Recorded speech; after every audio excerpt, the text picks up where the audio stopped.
Hello students, इस हम पढ़ रहे हैं वेक्टर एडिशन। वेक्टर एडिशन में triangle law of vector addition हमने पढ़ लिया, parallelogram law of vector addition हमने पढ़ लिया। अब हम पढ़ रहे हैं पॉलीगन्स लॉ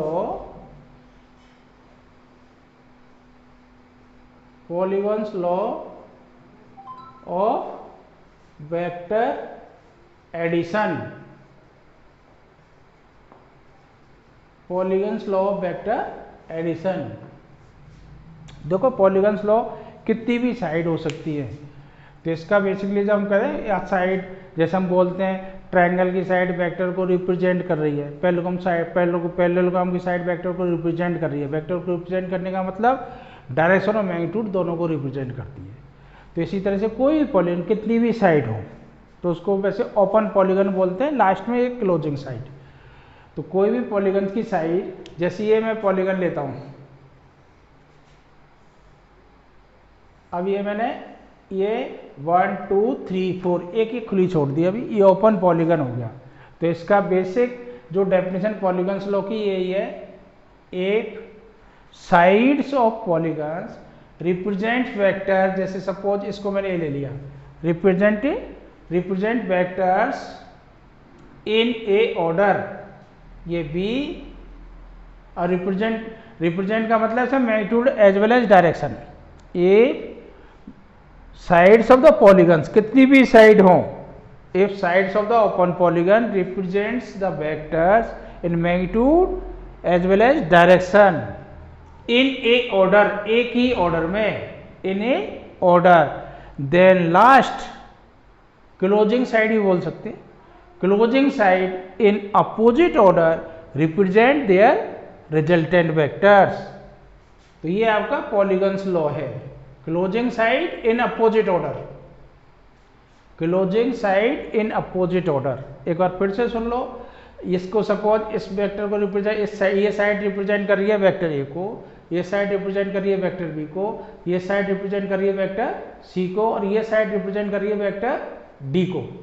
तो लास्ट की closing side represent the resultant of vector, resultant को मैं लिख रहा हूं आर, वेक्टर को रिप्रेजेंट करेगी, ये डी लिखा है, डी। तो आपको ये बताना है ये ए वेक्टर, तो एक बार फिर से इसकी डेफिनेशन बता देता हूं पॉलीगन्स लॉ की। A vectors represent the sides of the polygons in a order, और रिप्रेजेंट्स का मतलब होगा मैग्नीट्यूड एंड डायरेक्शन दोनों, in a order, then last और क्लोजिंग साइड कुछ ही बोल सकते हो, represent the resultant of these vectors. इसका मतलब आर किसको रिप्रेजेंट करेगा, a plus b plus c plus d, ये हमने पेंटागन लिया है, ठीक है। ये चारों वेक्टर को आर अपोजिट साइड में रिप्रेजेंट करेगा इन अपोजिट ऑर्डर। तो ये आपको ध्यान रखना है, ये इसकी डेफिनेशन है। अब इसको मैं प्रूव करना है, इसको मैं यहां से, ये तो आपको गिवन हो गया कि प्रूव दैट, तो हमें ट्रायंगल लॉ यूज करना पड़ेगा। पहले ए और बी को ऐड करना है, तो हम अच्छा इसके पॉइंट का नाम दे देता हूं। देखो इसका देता हूं ओ पी क्यू, आर नहीं ले रहा, आर रिजल्टेंट को, इसलिए एस, और ये टी, ये हमने इस पॉलीगन्स के वर्टेक्स के नाम दे दिए, O P Q S T. हमें सबसे पहले ए प्लस बी ढूंढना है, ए रहा बी रहा, तो हमने इसको ज्वाइन कर दिया। अब लिख रहे हैं in triangle O P Q Y triangle of vector addition. Y triangle में शॉर्ट कैसे लिख रहा हूं, triangle law of symbolic vector addition, Y triangle of vector addition. अब देखो ट्रायंगल ऑफ वेक्टर एडिशन में ए और बी ऐड करोगे तो ए प्लस बी ट्रायंगल लॉ से क्या आएगा, ओ क्यू, ट्रायंगल लॉ से ऐसे आएगा तो ओ क्यू इक्वल्स टू लिख देता हूं, ओ क्यू ऐसे हो गया, O Q equals to O P plus P Q, ऐसे जाना पड़ेगा, O P plus P Q, O P plus P Q. अब देखो O Q equals to O P कितना है, ए वेक्टर को रिप्रेजेंट कर रही है, पी क्यू वी वेक्टर को रिप्रेजेंट कर रहा है। ये ओ क्यू आ चुका है आपका, ओ क्यू, ये इक्वेशन हो गई फर्स्ट। अब आगे बढ़ते हैं। अब देखो यहां से a प्लस बी हो चुका है, a प्लस बी में किसको ऐड करना है, c। a plus B vector आपका ओ क्यू बन गया। अब ओ क्यू में c ऐड ऐसे हो जाएगा। तो फिर इस ट्रायंगल की आपको रिक्वायरमेंट होगी। अब ले रहे हैं इन ट्रायंगल ओ, ये क्यू है, ओ क्यू एस। अब वही by triangle of vector addition, o s equals to, yes बोलिए, yes o q plus, yes o q plus q s. अब देखिए ओ क्यू की value from first a plus b, a लिख दिया, a plus b plus q s, यहां से देख लो Q S C है, ये लिख दिया सी। ये ओ एस आपका आ गया। ये हो गया आपका सेकेंड इक्वेशन। अब आपको ये ओ एस क्या बन गया, ए प्लस बी प्लस सी। अब इसमें आपको डी को ऐड करना, ओ एस ऐसे हो गया इस डायरेक्शन में, ये और ये, तो ये लास्ट ट्रायंगल ले लो। नाउ इन ट्रायंगल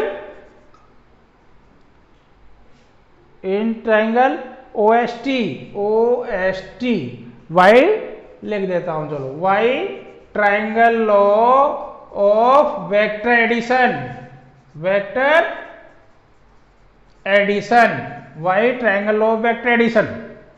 तो इसमें ओ टी इक्वल्स टू, बताओ o t equals to, yes o s plus s T.